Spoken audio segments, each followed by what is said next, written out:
ગુજરાત પ્રાકૃતિક કૃષિ વિજ્ઞાન વિશ્વવિદ્યાલય હાલોના વોકમેન of India doctor Raju M Thakkar દ્વારા ગાય આધારિત પ્રાકૃતિક ખેતી વિષય પર વૈજ્ઞાનિક અને આધ્યાત્મિક વ્યાખ્યાન આપવામાં આવ્યું હતું. તેમણે જણાવ્યું કે પ્રાકૃતિક કૃષિ સંપૂર્ણ વૈજ્ઞાનિક છે અને વિશ્વને સ્વસ્થ રાખવા માટેનો એકમાત્ર ઉકેલ છે. યુરિયા, ડીએપી અને જંતુનાશકોનો અતિરેકથી પૃથ્વી અને માનવજાત પર નકારાત્મક અસરો પડી છે. દેશી ગાય આધારિત ખેતી જળ, જમીન અને પર્યાવરણ માટે શ્રેષ્ઠ છે. આ પદ્ધતિ માનવતાને આરોગ્યપ્રદ જીવન અને પોષણયુક્ત ખોરાક પ્રદાન કરે છે. વૈજ્ઞાનિક દ્રષ્ટિએ ગાય આધારિત પ્રાકૃતિક ખેતી ઉત્તમ છે. કૃષિરમૂલમ સર્વસ્વ ભુવનસ્યા. વૈદિક કૃષિશાસ્ત્ર કૃષિ સમગ્ર માનવજાતનું મૂળ છે.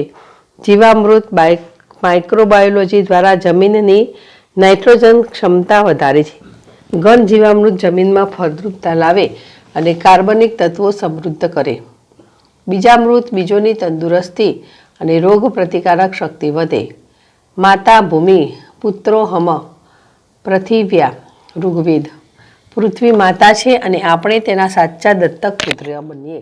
એ જ સાચી કૃષિ છે. કિરણ કોહિલ, જેડેશ ટીવી, પંચમહાલ.